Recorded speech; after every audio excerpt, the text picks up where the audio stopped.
Cette émission est une réalisation de TCBH, propulsée par Derry Télécom.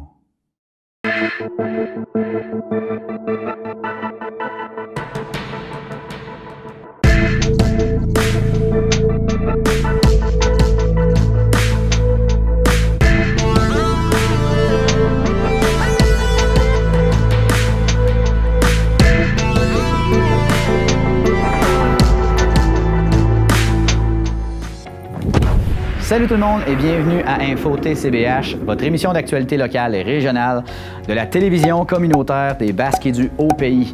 Un nom extrêmement long, je le dis encore une fois cette année, mais c'est pour couvrir encore une fois un territoire extrêmement grand qui va, pour ceux qui viennent de se joindre à nous, de Trois-Pistoles au nord à Biencourt au sud, de Esprit-Saint à l'est jusqu'à Saint-Modeste à l'ouest en banlieue de Rivière-du-Loup.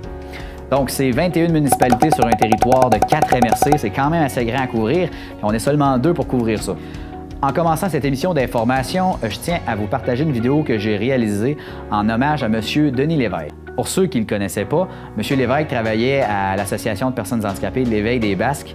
Et pour moi, c'était un ami, beaucoup plus qu'un simple intervenant que je rencontrais dans des points de presse ou dans des rencontres ou dans des projets. Denis nous a quittés il y a de ça quelques semaines. Quand j'ai eu la nouvelle, ça m'a vraiment rentré dedans. Je réalisais pas qu'est-ce que je venais d'entendre comme information. Toute l'équipe de la télé communautaire et moi-même, on offre nos condoléances aux amis et à la famille de M. Denis Lévesque.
Des présentoirs à bouteilles qui ont été travaillés.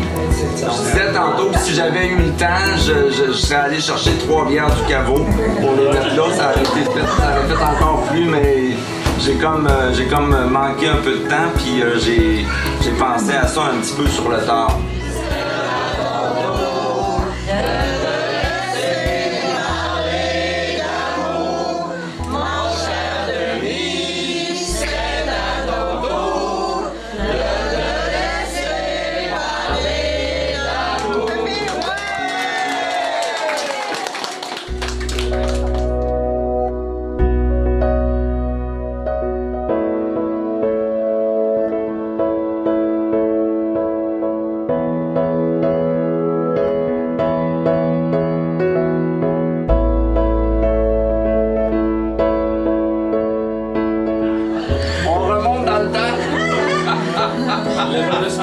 Que moi, de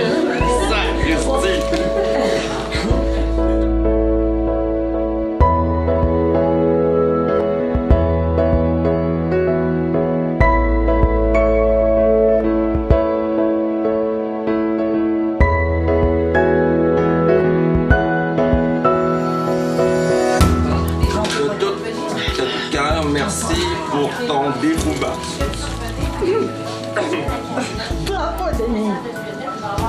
Envers nous tous.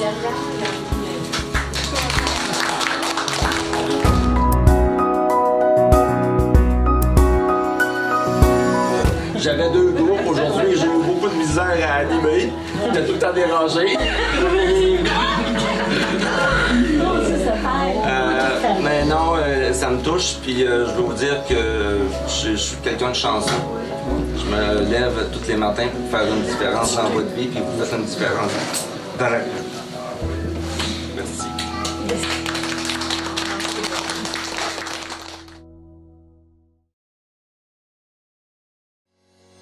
On est de retour.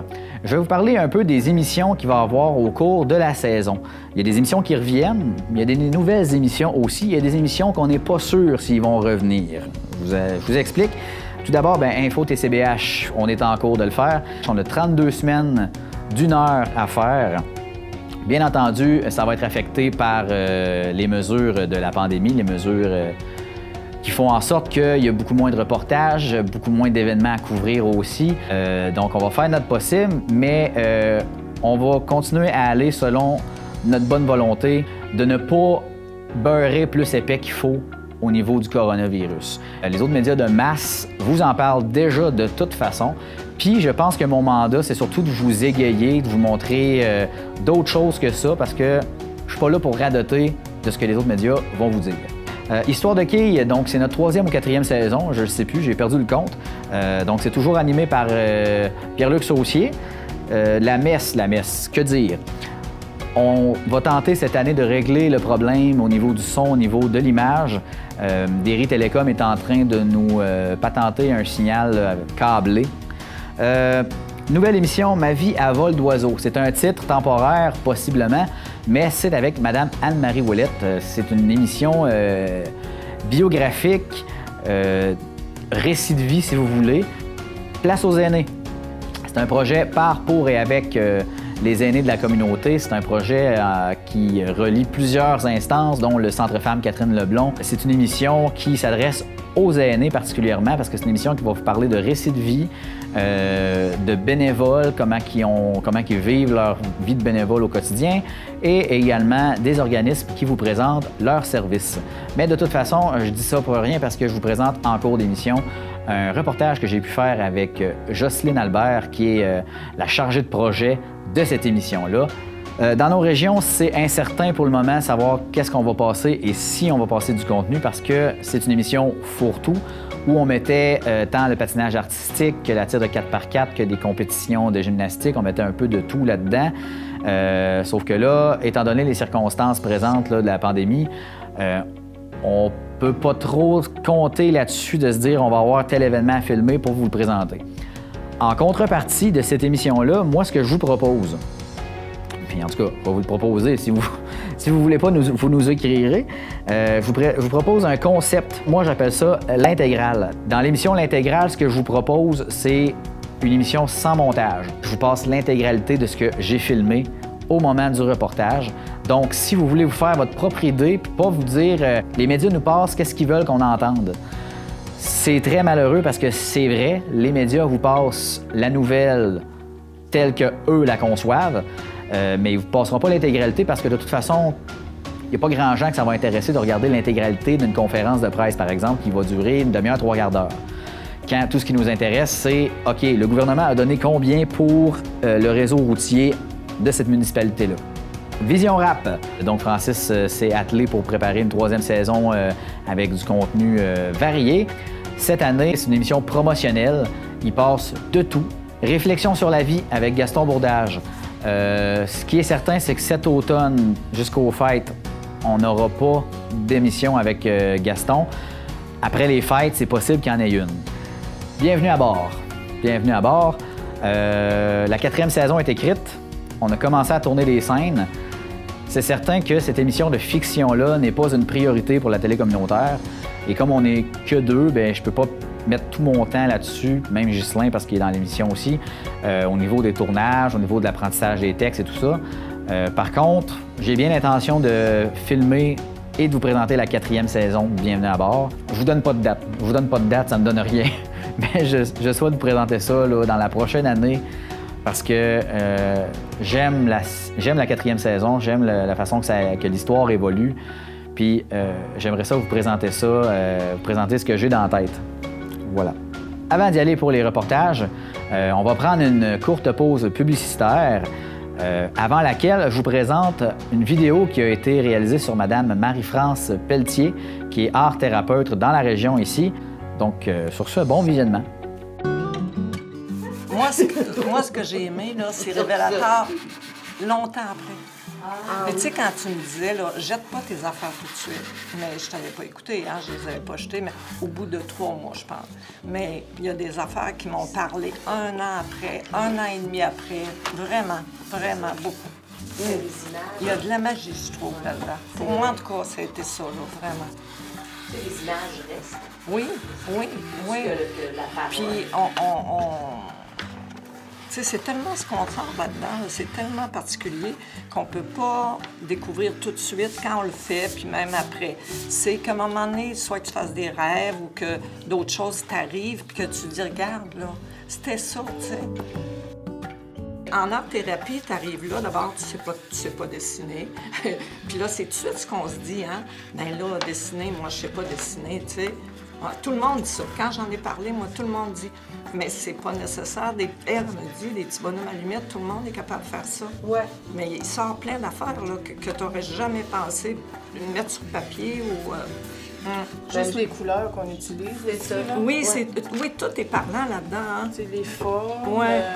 Si c'est cassé, ouais. Cassé. Ouais. Des fois, on exprime beaucoup de colère avec... Oui. Puis, ouais. Je regarde les dessins, il y a beaucoup de courbes. Ouais. Ça reflète beaucoup notre état d'âme aussi. Ben, tu vois, moi, c'était de oui, je peux mettre de la couleur noire, oui, je peux en mettre du noir, pas juste du gris pâle, puis des affaires de même. Ah ouais, tu veux mettre du noir, mais du noir.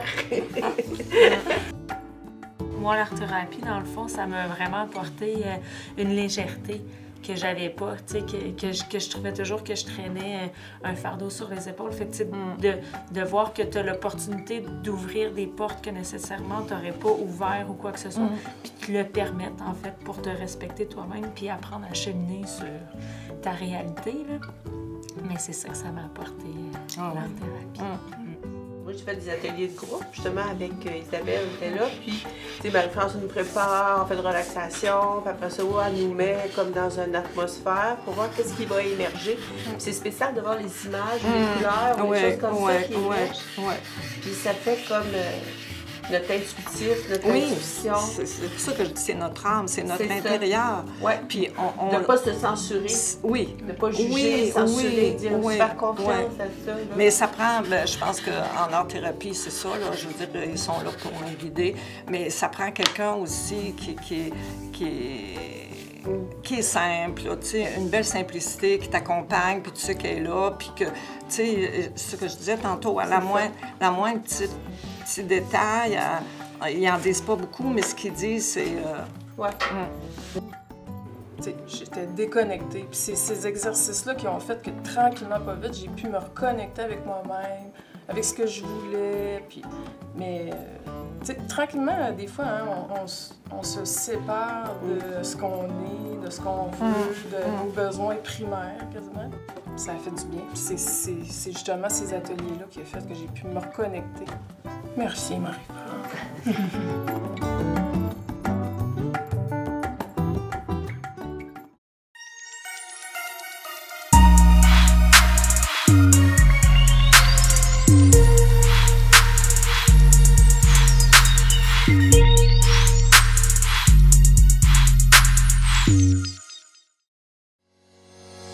On est de retour et pour débuter la saison des reportages d'Info TCBH, je vous propose tout d'abord une partie reportages estivaux que j'ai pu filmer cet été. Et par la suite, je vous présente les reportages d'actualité. Donc, on s'en va tout de suite voir les premiers reportages. Bon visionnement!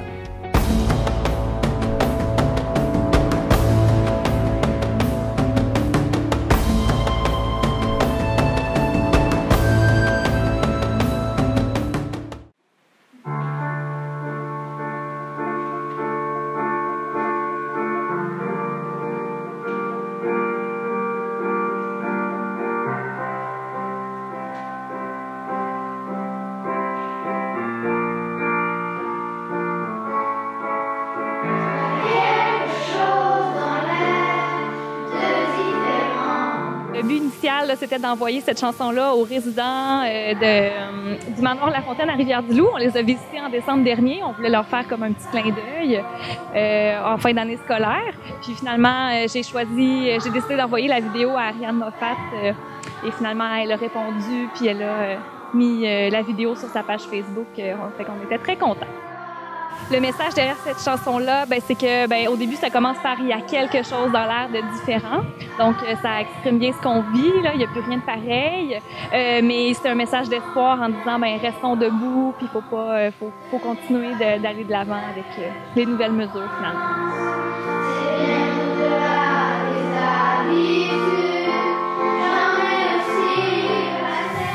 Nous autres, notre but au départ, c'était de faire du bien aux aînés, puis de leur rappeler qu'ils sont pas tout seuls, de rester debout, puis d'avoir confiance en soi, puis de pas lâcher.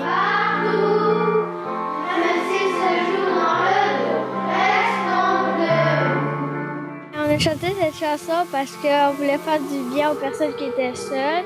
Puis quand on vit une situation comme celle-là, c'est de rester debout. On souhaite que ça se passe bien, puis on garde nos distances. C'est sûr qu'on peut pas, il faut tout le temps qu'on respecte le 2 mètres. Puis on se lave souvent les mains, puis aussi, on peut pas faire vraiment qu'est-ce qu'on faisait avant.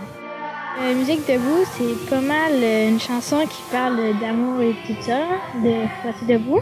Tout le monde aimait ça la faire, là. Ça décrivait pas mal tout le monde qu'est-ce qu'on ressentait, là. On faisait tous un personnage là, en petit papier qu'on collait sur une feuille. C'est fun. Puis Ariane Moffat, c'est quand même quelqu'un de connu, là. Fait que là, il y a plein de personnes qui vont voir ça, là. C'est cool.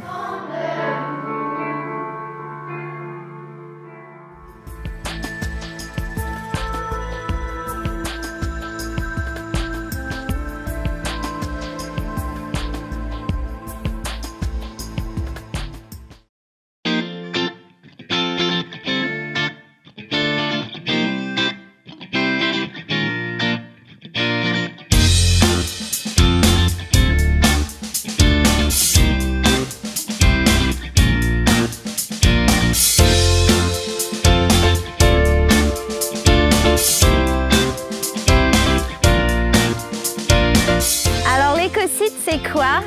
C'est pas compliqué. C'est cette superbe plage, ce trésor caché. Alors nous, on est un organisme à but non lucratif et notre mission première, c'est de préserver ce bel environnement naturel et sauvage.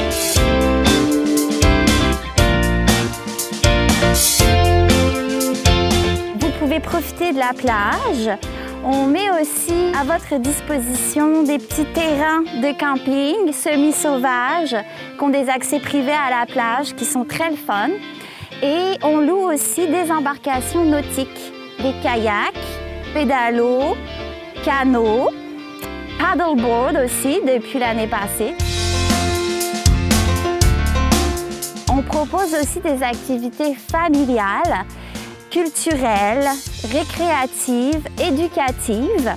On a une activité éducative qui va consister à découvrir tout le nom des arbres et arbustes de l'écosite avec nos super employés qui sont étudiants en foresterie. On va avoir aussi une randonnée kayak. On a quelques excursions de spéléologie que l'on développe depuis au moins 5 ans. C'est un projet qui nous tient à cœur.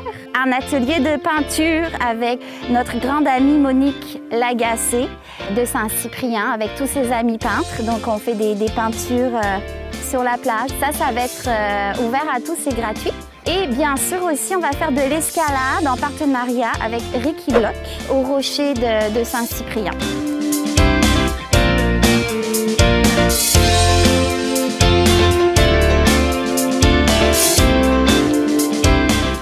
C'est vraiment que toute la famille se sente bienvenue ici, sur ces beaux lieux que nous essayons de préserver.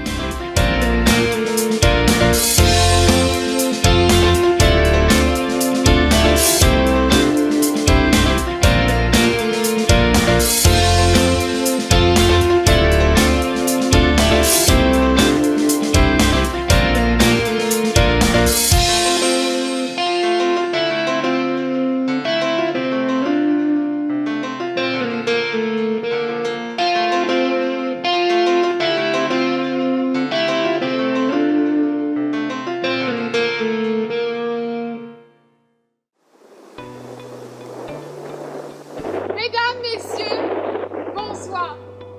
Je vous vois dans le plus grand désarroi, laissés à vous-même, sans moyen de vous nourrir intellectuellement.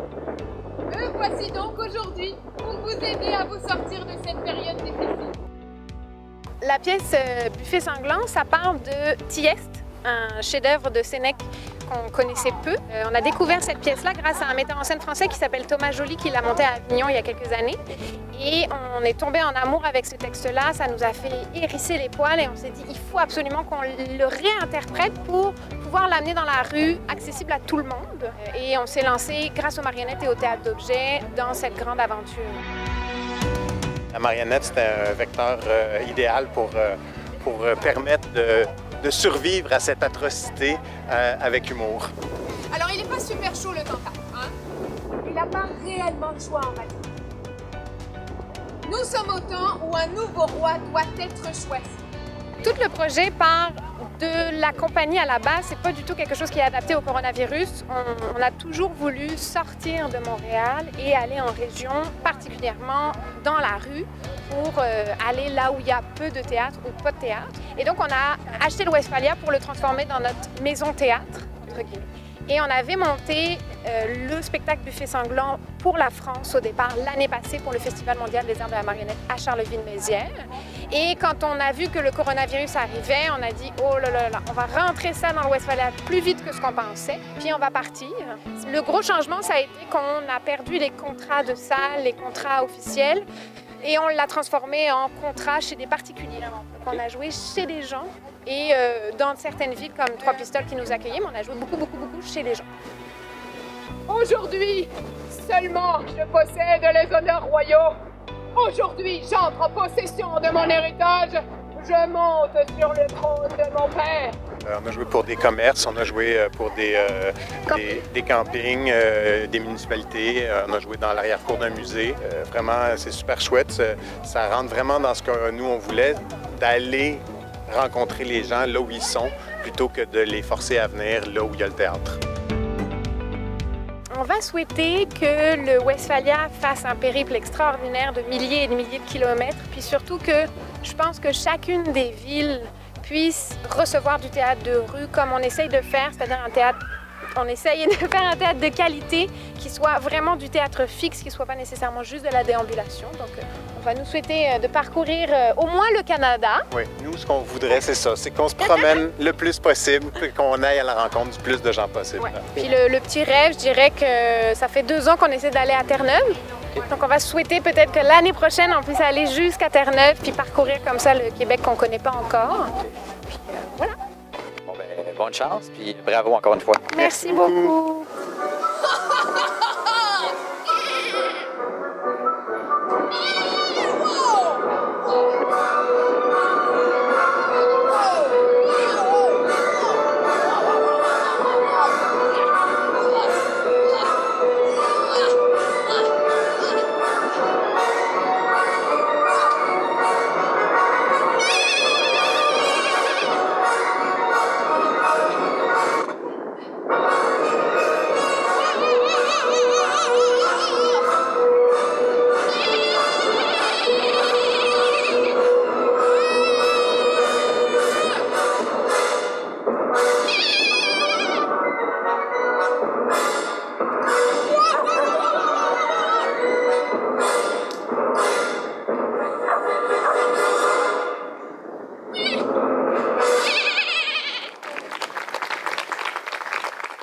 Parce que c'est une édition un peu particulière, en fait, on a tergiversé assez longtemps pour savoir si on faisait un événement, comment on le faisait pour respecter les mesures et tout ça. Et pour cette édition-là, donc, on voulait aller beaucoup en extérieur parce que c'est plus facile avec les mesures. On s'assurait d'avoir un meilleur respect sanitaire pour la situation pandémique. Et aussi, on trouvait ça intéressant donc de le faire en 2 temps pour utiliser un peu le beau temps du mois de septembre. Donc, on fait un festival festival en 2 temps. Alors, du 9 au 13 septembre sera la première partie du Rendez-vous des Grandes Gueules et du Swing Pirate. Et la deuxième partie se passe dans nos dates habituelles du 8 au 11 octobre. Dans la lignée de cette réflexion pirate ou hors norme, hors série, on s'est orienté avec beaucoup de spectacles, 8 spectacles en tout sur les 2 volets, les 2 parties, des shows cachés. Donc, c'est des spectacles qui auront lieu majoritairement en extérieur et dont à 3 pistoles et dont le lieu va demeurer caché jusqu'au jour même de l'événement. Eh bien, on a décidé de passer à l'abordage de la bébite. Et pour ce faire, on a décidé de créer différents shows, différents spectacles, de l'attirer sur les récifs des grèves par des feux de naufrageurs, de l'entraîner dans des embuscades dans des lieux cachés, et en lui faisant miroiter des spectacles pour la prendre dans les tentatives des imaginaires débridés des conteurs et des conteuses. Donc, il y a une vingtaine de lieux où va se dérouler le festival durant ces 2 temps-là, durant ces 2 phases. Et on aura quand même une trentaine de conteurs venus d'un peu partout du Québec et bien sûr de la région. On donne toujours une place importante aux conteurs et conteuses de la région. Il y a des partenaires là-dedans très fidèles. On a Saint-Jean-Port-Joli, le musée de la mémoire vivante. On a Saint-Clément, Saint-Cyprien dans les Basques. On a toujours le CLAC de Montjoly. Et on retourne cette année aussi à Métis, sur mer, au jardin de Métis. Cette année, on va investir le quai aussi, le quai de Trois-Pistoles, la grève Morancy. On va refaire bien sûr des randonnées autour de la rivière, sur la terre de Luc Malenfant et au parc Kiskotouc. La forge va être utilisée, mais de façon moins intensive que d'habitude. Vous pouvez comprendre tout de suite pourquoi, avec les mesures de santé publique. On ne peut pas mettre plus que 30 personnes dans la forge en respectant la distanciation sociale. Donc, on va l'utiliser à certains moments donnés, mais on va faire surtout des spectacles à l'extérieur, donc dans des lieux cachés, au bout du quai, comme j'ai dit, dans le parc de l'église, et une place assez centrale qu'on a appelée la capitainerie, c'est-à-dire dans la cour du caveau. La première phase du festival, c'est assez intéressant parce qu'on termine sur la grande bouffée d'air que notre événement estival nous a permis de mettre en place, c'est-à-dire Vent de parole. Vous savez que tous les mercredis soirs, on a dans le parc de l'église cette magnifique occasion de présenter les paroles vivantes, les arts des paroles vivantes dans le parc de l'église, et ça a eu un succès assez phénoménal. Donc, on termine le Vent de parole, mais en même temps, on commence notre festival ce soir-là par un show avec un trio. Peut-être que vous les avez déjà connus, Mathieu Barrette, Stéphanie Pelletier et Sébastien Thériault. Puis, on va commencer la nouvelle phase aussi par... en mettant en vedette la parole autochtone, en présentant un film Kwasipan. Je ne sais pas si ça vous dit quelque chose, c'est le magnifique film de Myriam Véro à partir des nouvelles de Naomi Fontaine. Et on a invité aussi une conteuse Innu qui vraiment fait sa marque dans le conte, Katia Rock, qui va être un peu notre étoile, hein, je pense, de notre session. Donc, cette année, on innove avec une sortie kayak comté. Il va en avoir 3, en fait. C'est une des raisons pour laquelle on a mis notre première phase au mois de septembre pour profiter du beau temps. Il y aura, donc, je parlais des feux de naufrageurs sur la grève Morancy. Donc, il va y avoir un feu avec 4 compteurs. Il y aura une soirée ici à la Forge. Il y aura 6 compteurs et des shows cachés qui va terminer cette première phase avec le compteur Alexis Roy qui va nous faire un spectacle, Les Gitans de Fond-de-Rang. Les gitans de mon enfance sont des patenteux de cossins, des fouineux de cours à scrap, des inventeurs de patentes à gosse, des tireuses de cartes, des tireux de roches, des hommes et des femmes qui, par leur courage, leur débrouillardise, ont vécu et survécu dans un petit village où, si tu veux savoir ce que tu fais, ben, demande-le donc à ton voisin. Alors, il sera accompagné de Jean-Sébastien Veilleux à la guitare flamenco. En octobre, il y aura un lancement d'un CD-livre. Chaque année, vous savez qu'on fait un lancement d'un CD-livre de Planète Rebelle. Ça qui va ouvrir, cet événement-là qui va ouvrir le festival pour la deuxième phase, c'est Ma Fan, la ruée vers l'autre, une histoire de traversée. Donc, le lancement se fera au quai avec le lancement de la balado. Planète Rebelle, pour la première fois, se lance à créer des balados avec une gang d'allumés de Montréal qui s'appelle La Quadrature. Il y aura donc, comme la première session, des shows cachés. Il va y avoir des contes de pirates dans la cour du caveau. Il va y avoir un magnifique spectacle. On renoue avec la fameuse soirée Slam et Jazz qu'on fait d'habitude l'été. Donc, on va renouer avec ça dans la cour du caveau avec un groupe de jazz Space Map et 3 slammeurs, slameuses.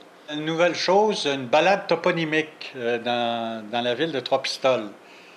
On a décidé de faire connaître et reconnaître aux gens de Trois-Pistoles notre histoire, puisqu'on est un organisme de conservation du patrimoine et de valorisation du patrimoine. Donc, à travers les noms de rues, une conteuse locale, Marie-Lie Bilodeau, va se promener en ville avec les gens qui voudront déambuler avec elle et connaître notre histoire à partir des noms de rues, les personnages qui se cachent derrière ces noms de rues. Il y aura un café de la parole avec une conférence de Nicolas Rochette, qui est un conteur de la relève de Montréal, qui, lui, va nous faire un énoncé sur qu'est-ce que le conte pour lui et aussi nous parler du conte en général, de l'histoire du conte. Il y aura toujours, durant cette fin de semaine, le concours de la Grande Menterie nationale. Et on termine avec le cabaret 1000 sabords à la Forge à Bérubé, avec 6 conteurs et conteuses. Au mois d'octobre, la température n'est pas la plus clémente, mais on a toujours été chanceux. Les dieux de la conterie nous accompagnent et on n'a jamais eu vraiment de problème de ce genre-là. On demande aux gens de venir, à moins que vraiment que la température soit terrible à ce moment-là, bien, on annule le spectacle, on ne peut pas... Mais généralement, une petite pluie, on continue, on avertit les gens en leur disant que, écoutez, soyez quand même... vous n'êtes pas fait en chocolat, là. Donc, pour répondre à ta question, on a bon espoir que les dieux seront encore avec nous pour cette année. Un événement important que j'ai oublié de mentionner, c'est notre randonnée Nowhere. Vous savez, c'est cette façon d'embarquer du monde dans un autobus et puis qui s'appose, qui s'en vont. C'est un événement donc qu'on a voulu créer pour la surprise, un Nowhere, c'est-à-dire qu'on donne rendez-vous aux gens à quelque part et il y a une navette qui les embarque. Et on les embarque pour un show dont ils ne savent rien. Ils ne savent pas où ça va se passer, ils ne savent pas avec qui. Donc, c'est la surprise. On a beaucoup joué, comme vous pouvez le voir, sur la surprise pendant ce festival. Nous, on sait où ce que ça va être, là, mais on devrait le savoir. Tous les billets de spectacle vont être disponibles en ligne sur notre site web, comme d'habitude. Puis prochainement, ils vont être disponibles dans nos points de vente, qui est le dépanneur chez Guérette, ici à Trois-Pistoles, la librairie G.A. Boucher à Rivière-du-Loup et la librairie L'Alphabet à Rimouski. Puis pour les billets des shows cachés. Il y a 4 shows cachés en septembre et 4 en octobre. Et puis, il y aura un forfait à 35 $ pour avoir des billets pour tous les shows cachés. Donc, pour avoir sa place réservée à un lieu inconnu. Avec un compteur inconnu. Faut être un petit peu téméraire pour suivre notre programmation cette année. Puis on va voir. Je pense que le public du Rendez-vous des Grandes Gueules est quand même. Il nous suit dans nos folies depuis des années. Fait que je pense qu'on va peut-être aller titiller un petit peu plus le côté fou et téméraire de notre public. Du moins, c'est ce qu'on espère. Cette année encore, on va avoir des passeports. On a 2 passeports séparés pour à partir de septembre et à partir d'octobre. Donc, au coût de 80 $ pour tous les spectacles, ça revient à 8 spectacles payants, 80 $ pour septembre, et puis 100 $ le passeport pour octobre, et c'est 10 spectacles payants. C'est quand même avantageux si vous faites le calcul avec le prix des billets.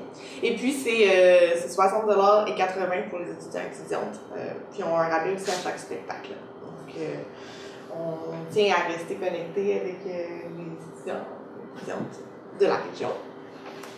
Et puis, ben, pour les billets des spectacles ouverts, c'est à vendre à la porte de chaque événement.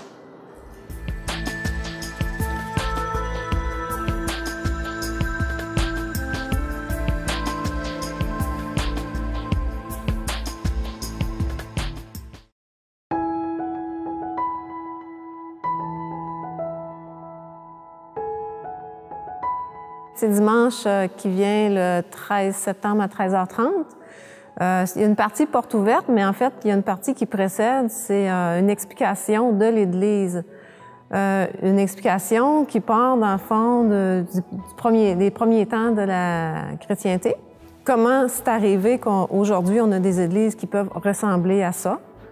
Ensuite, il va y avoir un petit historique sur la paroisse. Puis après ça, vraiment aussi un historique sur la construction de l'Église. Puis après ça, je fais un exercice avec les différentes parties de l'Église. Je vais demander aux participants de situer, il y a une liste sur la feuille avec un plan, de situer les différents noms avec les endroits où ça se place sur le plan pour après ça leur expliquer un petit peu chaque fonction des parties. C'est que moi, j'ai déjà eu un cours, ça s'appelait Art paléo-chrétien, je crois. Un cours à l'université. Puis, dans ce cours, il y avait une bonne partie qui était, entre autres, sur l'art chrétien, donc la construction des églises. Puis moi, je trouve ça intéressant. Fait qu'il y a un côté architectural qui m'a toujours un petit peu passionnée dans les églises. Puis, en même temps, je me dis, ben pourquoi pas offrir aux gens cette possibilité-là de connaître un petit peu mieux le bâtiment dans lequel ils se trouvent. Puis, en même temps, j'aimerais ça peut-être éventuellement. C'est toujours aussi un peu dans le but pour les gens, pour qu'ils comprennent qu'est-ce qu'ils font dans une église. Fait que s'ils comprennent chaque partie d'une église avec les bons mots qui la composent, bien après ça, c'est plus facile, quand il y a quelque chose qui se déroule, de comprendre qu'est-ce qui se déroule pour éventuellement peut-être gérer, si ça fonctionne bien, faire une deuxième étape sur plus les instruments liturgiques qui sont utilisés. L'église comme telle, elle date de 1900. Fait qu'elle a vraiment son 100 ans bien fait. Puis la première messe a été célébrée en 1901. Tout de suite, quand ils ont fini la construction, ils ont célébré une messe. Ici, on a un livre qui donne beaucoup plus de détails parce que le livre, il concerne vraiment le 125e de la fondation de la paroisse. Alors, on part vraiment du début. Puis c'est en même temps un petit peu la fondation de la municipalité, parce qu'à un moment donné, la paroisse est devenue municipalité. Alors, ça concerne les deux. Et là-dedans, entre autres, je pense qu'il y a pas mal des photos de tous les prêtres qui ont été ici avec les années de sacerdoce. C'est à 13h30, la présentation. Moi, je prévois à peu près 1 heure de présentation au total. Jusqu'à 3h30, il va y avoir une visite libre si des gens ne veulent pas venir à la présentation. Il n'y a aucun coût, c'est tout à fait gratuit. Les gens qui veulent participer ou qui sont intéressés à avoir un livre, à ce moment-là, moi, je serai sur place pour en prendre. Sinon, ils peuvent faire des dons. Je vais laisser un panier à l'arrière, puis ils peuvent toujours allumer un lampion aussi qu'on a ici à côté.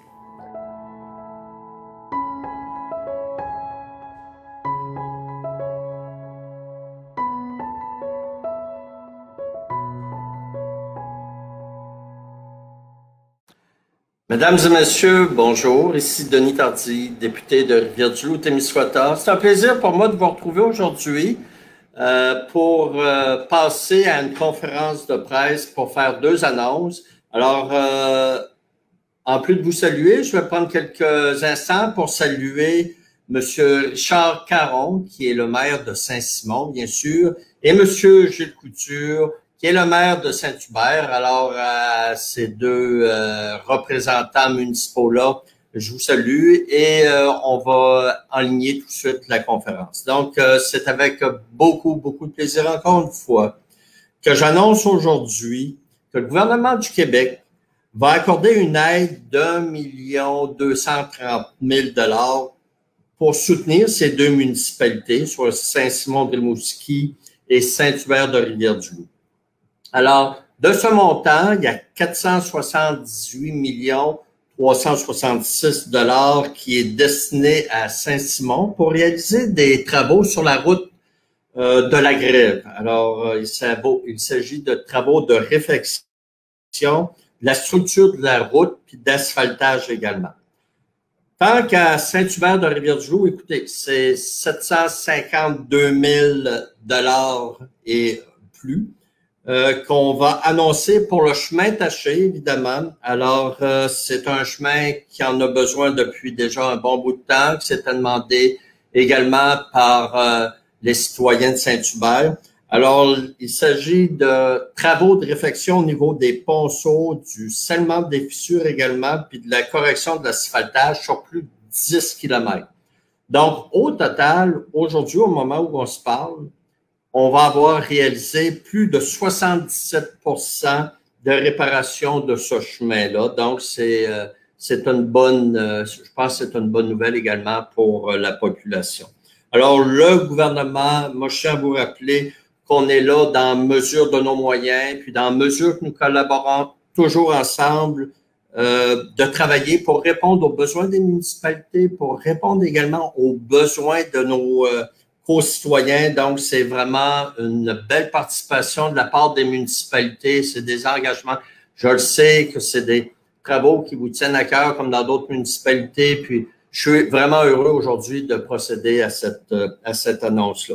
Donc, l'aide financière, c'est pour les réseaux routiers municipaux et c'est des travaux qui se font dès cette année. Alors, nous sommes dans l'action en partenariat avec vous. Et c'est la meilleure façon de mieux, je vais vous dire, de mieux répondre aux besoins de la population, puis soutenir également les demandes de la population.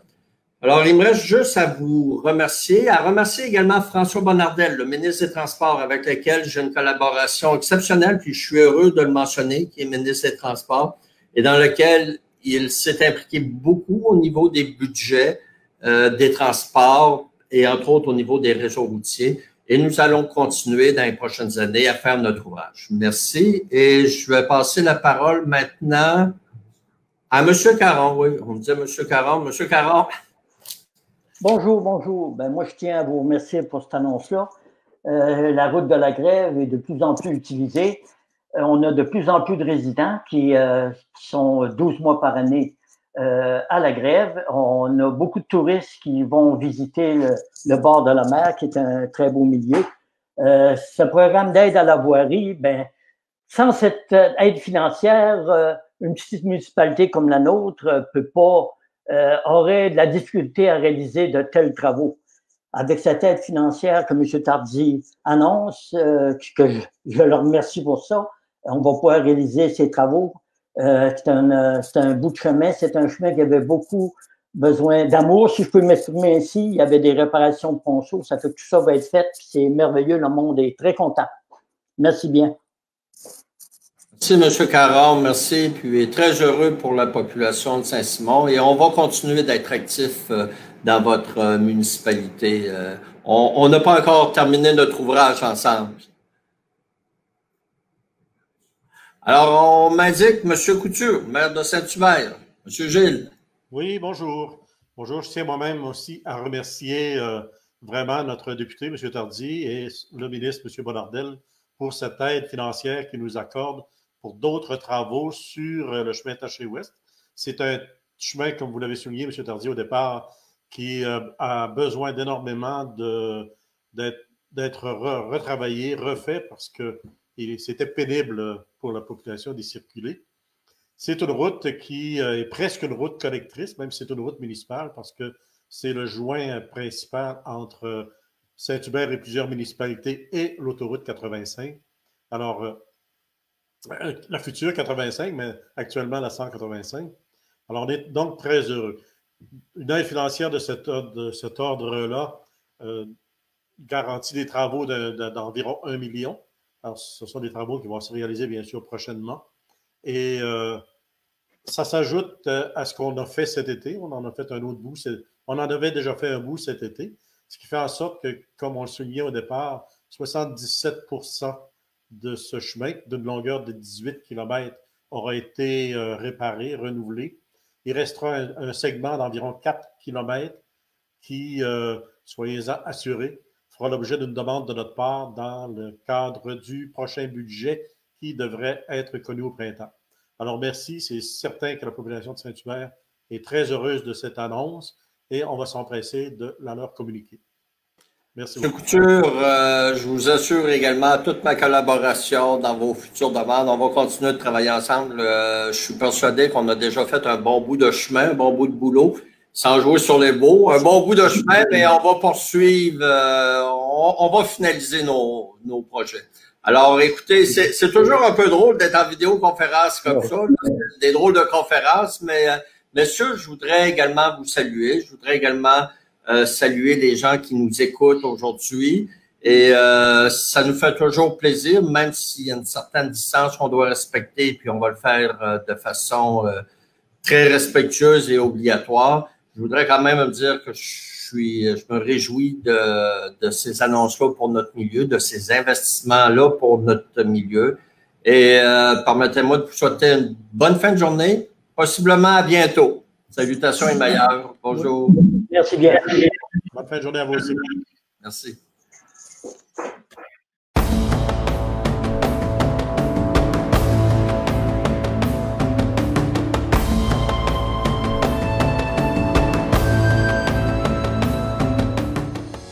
Et voilà, les reportages estivaux sont passés. On passe maintenant à la partie reportage d'actualité. Tout d'abord, je vous présente le reportage que je vous ai parlé en début d'émission qui parle de Place aux aînés, notre nouvelle émission. Donc, sans plus tarder, je laisse la parole à Mme Aline Denis et Mme Jocelyne Albert.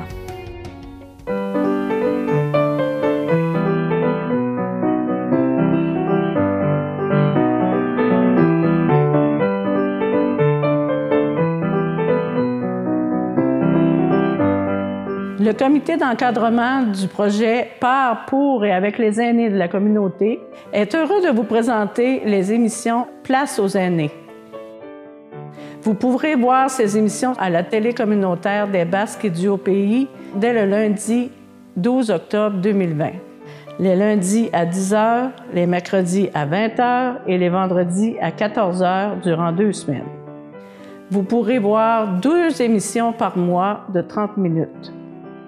Ces émissions permettront de renseigner les aînés vivant dans les Basques sur les services offerts pour eux dans notre région. À chaque émission, il y aura 3 blocs. Dans un premier bloc d'émission, il y aura la présentation d'un organisme communautaire qui aura l'opportunité de décrire ses services, ses activités et son équipe de travail. Dans un deuxième bloc, il vous sera présenté un récit de vie. Cela permettra à un aîné ou un aîné de la région d'inspirer les gens en racontant un passage de leur vie. Des fois, il pourra y avoir des bénévoles qui pourront parler de leur implication au sein de certains organismes.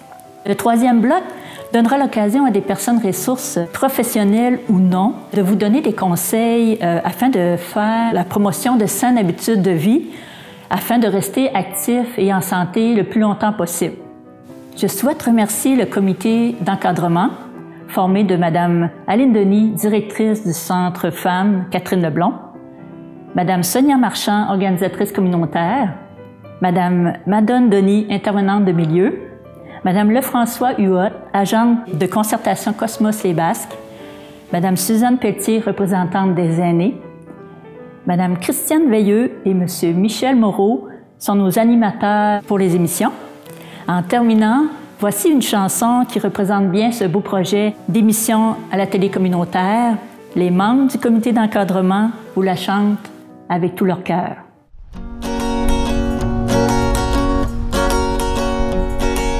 Place aux aînés dans notre vie, pour le bien de notre communauté. Place aux aînés dans notre vie, écoutez bien ce qui suit. Partage d'expériences et de bagages, héritage, espoir et de courage. Hommage à nos plus grands sages, pour nos apprentissages. Place aux aînés dans notre vie, pour le bien de notre communauté. Place aux aînés dans notre vie, écoutez bien ce qui suit. Il y a des gens très impliqués qui déploient leur cœur pour nous aider, qu'ils soient bénévoles ou salariés. Il importe de les remercier. Place aux aînés dans notre vie, pour le bien de notre communauté. Place aux aînés dans notre vie, écoutez bien ce qui suit. Place aux aînés dans notre vie, pour le bien de notre communauté.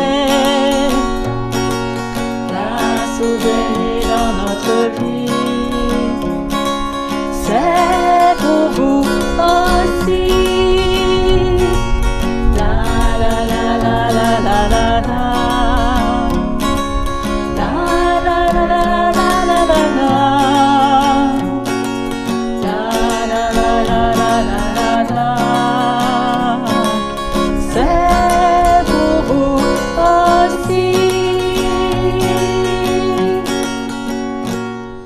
À présent, je vous présente un reportage que j'ai été faire à Saint-Mathieu, au Vignoble. Donc, exceptionnellement, Mme Chantal Drouin, pianiste reconnue dans la région, elle faisait un lancement de son album Automne. Donc, j'en dis pas plus. Je vous laisse avec cette vidéo-là. Je vous donne rendez-vous sur notre chaîne YouTube. Abonnez-vous, c'est gratuit. Puis en plus, ça vous donne accès à tout le contenu qu'on a fait depuis nos tout débuts. J'ai tout mis en ligne. Donc, allez voir ça, notre chaîne YouTube. Abonnez-vous. Abonnez-vous également à notre page Facebook. Puis pour ceux pour qui le mot « abonner » signifie « payer », ça vous coûte absolument rien. Sur ces belles paroles, ben, je vous dis à la semaine prochaine. Puis portez-vous bien. Salut!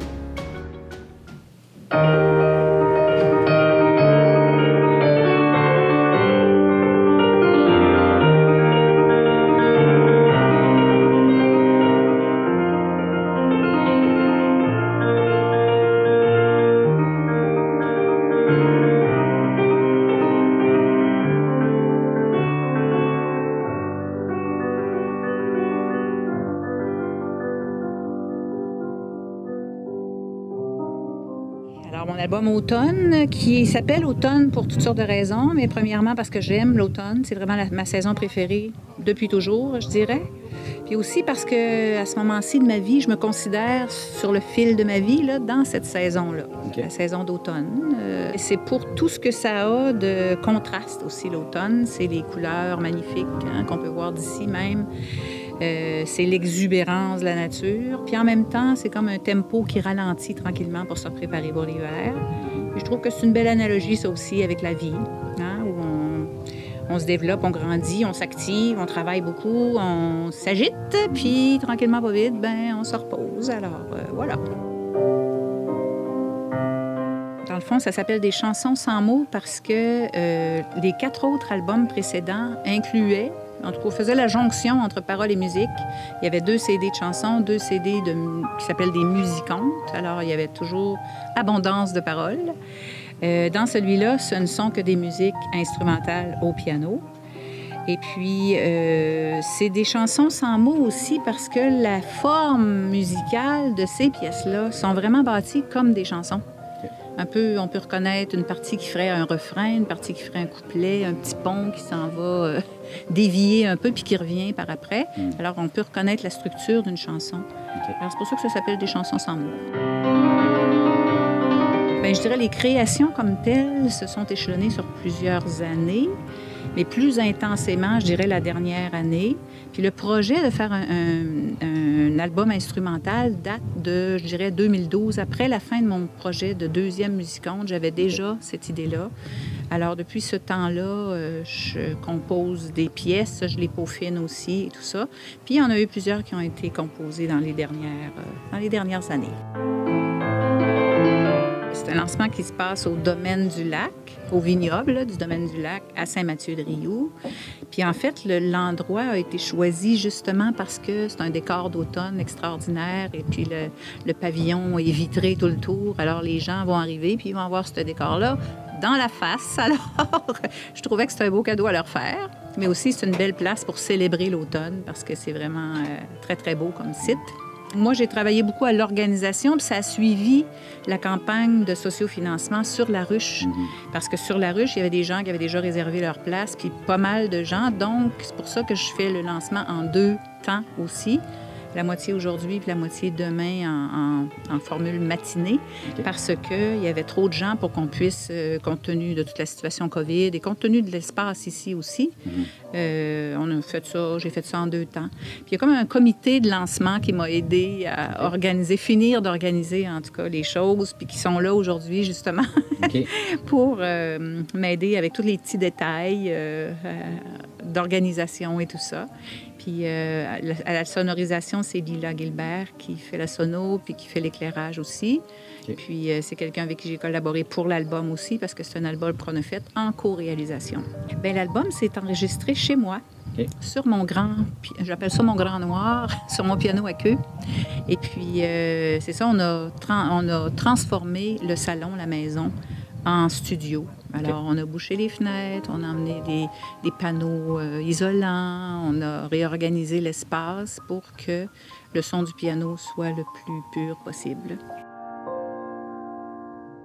Bien, d'abord, j'aimerais remercier Lila qui a embarqué dans ce projet à fond de train, pour le dire, puis qui est très professionnel, fiable. En tout cas, j'ai beaucoup apprécié sa collaboration. Il y a d'autres gens qui ont travaillé sur, par exemple, la masterisation. C'est Jean-Philippe Villemur qui a fait un travail impeccable, vraiment une belle collaboration aussi. Tous ceux qui ont aussi soutenu le projet par le sociofinancement, il y a eu quand même 85 personnes qui ont retenu une contrepartie ou l'autre. Alors, merci à tout ce beau monde-là. Et puis, j'ai mon amie Isabelle Castonguay, qui est une illustratrice, peintre, etc., formidable, et qui est aussi une grande amie qui a fait l'illustration de la pochette. Valérie Lavoie, qui a fait les photos, puis vous autres, qui avez enregistré la vidéo de promo pour la ruche.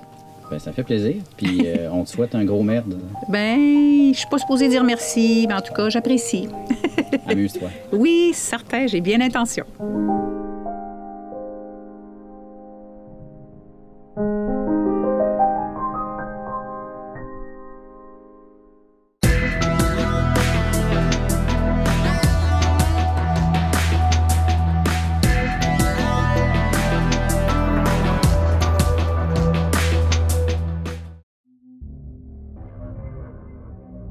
Cette émission est une réalisation de TCBH, propulsée par Derry Télécom.